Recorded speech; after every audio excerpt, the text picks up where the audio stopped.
Thank you, and thank you for being here. You will find a common passion among many of the representatives for clean water and clean air, and an interest in living in a society that we're very grateful for our own children to grow up in, and that we want to be good stewards of our environment as well. But we also are a nation that has to have power, and that continues to fuel our economy and jobs. And we need to be able to strike a balance. As you're very aware, EPA's mission began in the Nixon administration with the beginning point of those 5 major focus areas. But during the Carter administration, there was a dramatic shift to be able to push more and more of the federal government towards coal. And that became a major focus during that administration and the days after that. Many of these power plants responded by continuing to use coal as the piece of energy that was encouraged by our federal government. They've done a good job. They've been good stewards with those things. They've made corrections, and they've made changes along the path. As a nation that needs more power, though, we're bumping up against, I sense, an EPA that is continuing to focus on its central core mission of land, air, and water, but that is changing the rules on a lot of people that felt like they were abiding by the rules. When a permit can change in the middle of a 10-year process, that makes a big shift for a group of people that were trying to play by the rules. When 316B rules change, or they're not clear for a coal-fired power plant and they're not sure what happens around the intake valve, there's no clarity and there's no ability to be able to plan. When the air quality rules change on them, good players are not able to determine what are the fair rules and how do we do this. And when it takes 10 years to do an environmental study, at some point we have to ask the question, is EPA intentionally standing in the way of developing more power for the United States and slowing down our economy? Now, I would hope the answer to that would be no, and I would anticipate from you it would be. But we're going to have to look at the facts and the details and say, are these continual changing rules changing our power capacity and our jobs in the United States? And if so, we need to be able to hold those to account and to be able to hear clearly where are we going from here. With that, I yield back. Thank you, Mr. Chairman. Mr. Kerry, you mentioned 4 things that we can do, try to find some balance here. Regulatory timeout, the state making them primary in the permitting authority, the ending the guidance document without any kind of public comment, and then also certainty in permits. Let me just specify one of those. Let's talk a little bit more about the state being primary in the permitting process. Do you know of a state out there that you would look at, Mr. Kerry, and say, this state's really not competent to handle the energy sources, whether they be coal, oil, natural gas, whatever the energy, wind, that state in particular does not have competent leadership?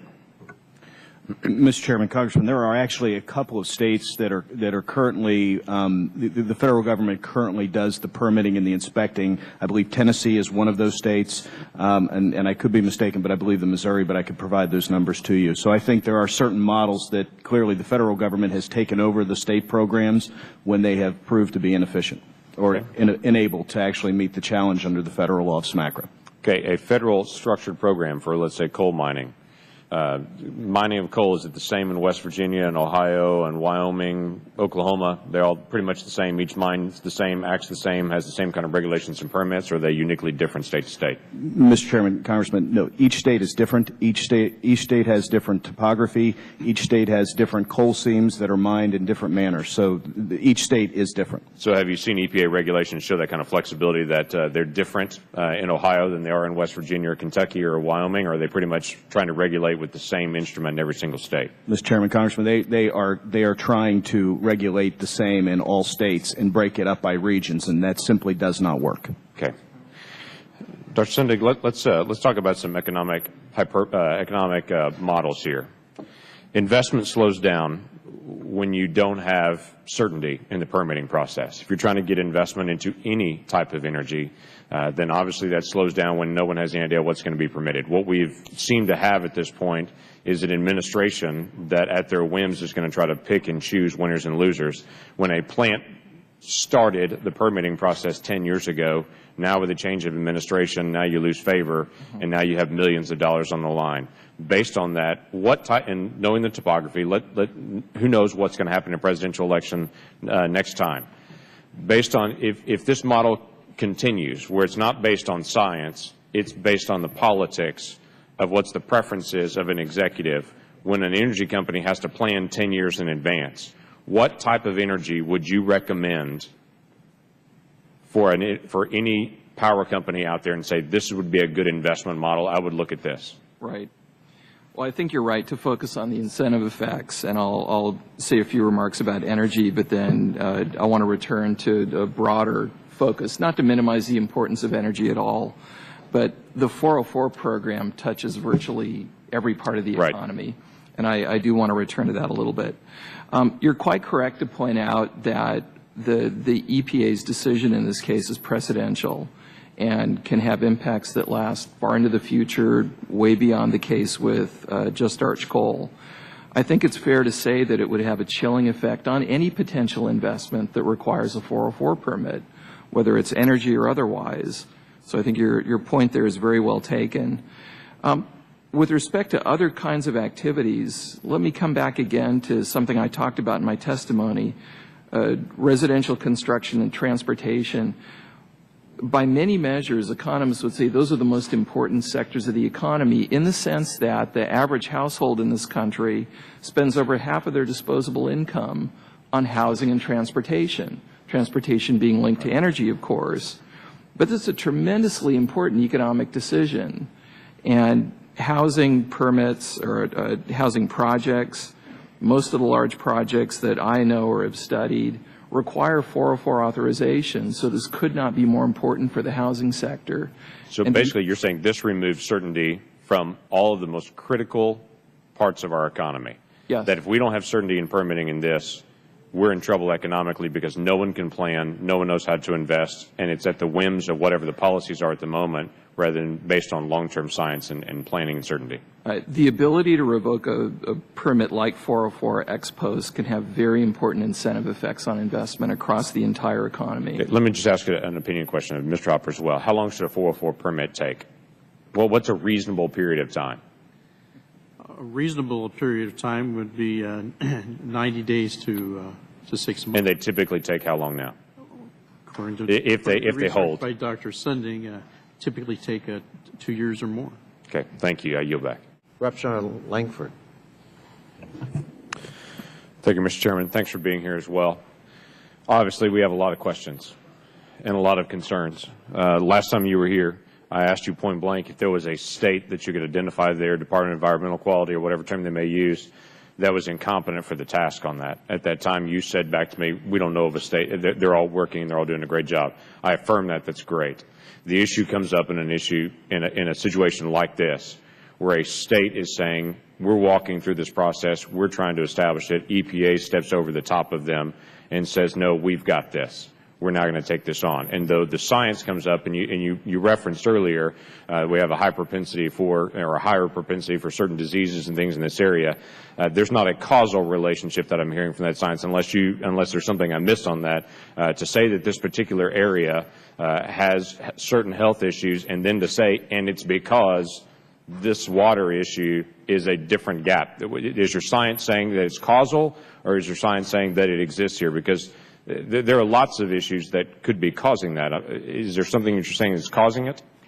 There are two studies, one about cancer rates and another about other health indices that show a correlation between degraded streams, between mountaintop mining, and between people's health issues in Appalachia. So I'm referring to the correlation that was found to be statistically significant by scientists at Virginia Tech, University of West Virginia, and the medical school at University of West Virginia. Part of what you gave to us today.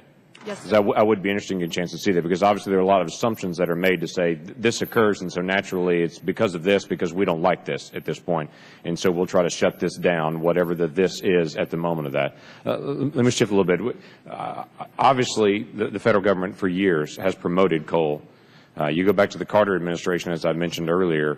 The Carter administration was a leading advocate for coal and pushing a lot of companies to start using more and more and more of that. Now they are. Now America is very focused in on using coal, which has been very affordable and been very efficient for us. And now this administration is pulling away from it as fast as they possibly can. And there's a shift on that. We're seeing that not only in the mining of that, but also in coal production. Let me give you an example from my state. The 316B, cooling ponds next to a coal-fired power plant have some fish that are getting caught into it, And so EPA has recently contacted them and said, you're going to have to change the way that you do your intakes. Is there a certain number, because they're trying to find, is there a certain number of minnows, and that's what it is in one of these ponds, literally it's bait fish that are getting caught against this. Is there a certain minnows number out there that they can go by and say, if there are 300 minnows killed in a year, that's okay. If there's 1,000, it's not okay? How is that guideline working? Because it's moving for them, and it's about to cost Oklahoma consumers of energy millions of dollars to make an adjustment. First of all, let me just say EPA actually is not working to end coal mining. What we're doing is addressing coal mining pollution and protecting public health and the environment under the statutes that we are authorized to implement. With respect to 316B, we are currently working on standards for existing facilities. I don't know if this is an existing. It is an existing facility. Yeah, and those standards are not yet complete. Correct, and they've been years in process, and now waiting, right. And now it's all coming down. My concern on it is there is no standard. There are millions of dollars, and now having to retrofit something where there's something, and I'm going to ask the same question. If there's going to be some standard implemented for how many minnows can be killed in an area, I'm going to ask the same question: how many birds can be killed at a wind farm? Will EPA also be submitting? You know, we can't have more than 10 birds a year killed at a wind farm, or else there's going to have to be some new guide and something that happens in that. This is the moving process that is occurring in every form of energy production currently, that as soon as mining starts or shifts or begins to plan, they can't plan because they don't know what the EPA guidelines are going to be. These plants can't change on a dime. They're 10 years in process to get up to speed, and currently no one knows what type of energy is the new form of energy. Because if they put up wind offshore, Sierra's going to hit them because there are birds being killed there. So maybe that's going to last long, maybe that's not going to last long. We can't do nuclear now, and we can't do really coal now because the permitting takes so long, and we don't know if that's going to be acceptable. And for the energy companies, they have no idea about haze rules and now water streams, and they have no idea. We'd like to shift to natural gas. Oh, no, wait.